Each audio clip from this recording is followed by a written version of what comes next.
Kepala Dinas Kesehatan Provinsi Papua Pegunungan, Ishak Yikwa, menyampaikan kekecewaannya karena para kepala organisasi perangkat daerah tidak hadir dalam rapat penting percepatan penurunan angka stunting. Ia menilai rapat ini bersifat strategis dan seharusnya dihadiri oleh para pimpinan OPD, bukan hanya staf. Ishak menjelaskan, pihaknya telah mengundang 19 OPD, namun pada kenyataannya yang hadir hanyalah perwakilan staf. Padahal, rapat ini akan dilanjutkan dengan penandatanganan perjanjian kerja yang membutuhkan komitmen pimpinan langsung. Ia menegaskan, kehadiran kepala dinas penting untuk memastikan keberlanjutan program. Bahkan, asisten 2 sekda provinsi sempat menyoroti keras soal ketidakhadiran pimpinan OPD dalam rapat yang dianggap mencerminkan kurangnya komitmen terhadap agenda nasional ini. Kegiatan tadi itu tahun lalu juga kita lakukan hal yang sama. Ini masih pelaksana jalan terus. Cuma sedikit kesal tadi kita undang semua itu lintas OPD. 19 OPD harus hadir, tapi yang tadi Bapak orang lihat itu kan semua staf-staf yang utus mereka datang. Seharusnya kepala-kepala dinas ini mereka harus hadir. Setelah lakukan kegiatan ini nanti akan PK, itu perjanjian kinerja nanti kami akan lakukan lagi tahap berikutnya.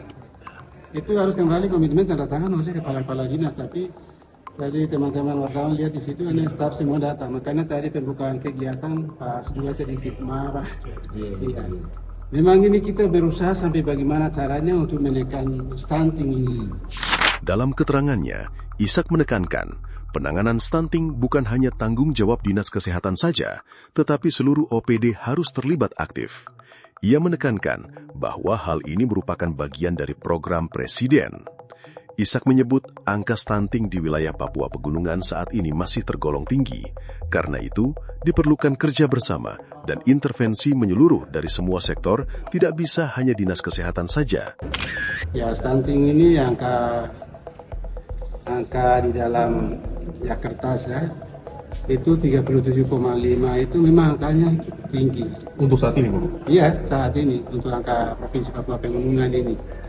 Jadi paling tertinggi di daerah itu macam di Pegunungan Bintang, kemudian Jauh Kimo, itu masih angka stunting juga masih tinggi. Berarti bukan yang lain masih tidak sama juga, tapi yang lain masih di bawah. Angka di bawah yang paling tinggi itu yang 3 kabupaten tadi. Kemudian kita Provinsi Papua Pegunungan tadi 37,5% tidak sama. Itu angka sementara. Jadi itu sudah itu sudah cukup tinggi angka stunting. Stunting itu masuk di dalam berbicara gizi buruk apa segala macam.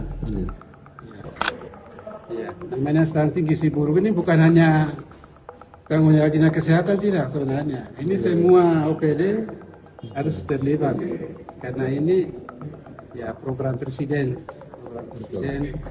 yang tahun lalu masih lanjut juga sekarang ini. Jadi orang pikir isi stunting ini sudah habis, tidak, ini masih ada. Sebagai langkah lanjutan, Dinas Kesehatan Provinsi akan turun langsung ke kabupaten-kabupaten untuk melakukan pendampingan. Tujuannya agar pelaksanaan program bisa berjalan selaras, tidak ada lagi ketimpangan antara program provinsi dan kabupaten. Setelah ini nanti teman-teman kabupaten nanti kami akan pendampingan lagi supaya ini sebenarnya harus sama-sama jalan. Kalau kita kabupaten jalan sendiri, provinsi jalan sendiri, memang ini tidak akan pernah habis-habis ini. Masalah bicara gizi ini memang kita untuk daerah Papua Pegunungan ini memang tinggi. Termasuk orang bilang inflasi juga tinggi, gizi juga kami tinggi, ya termasuk itu. Rapat koordinasi ini dilaksanakan di Gedung Otonom Wenehuli Hubi, Kabupaten Jayawijaya. Rapat bertujuan memperjelas peran tim percepatan, menyamakan persepsi lintas OPD, dan menyusun rencana kegiatan untuk tahun 2025.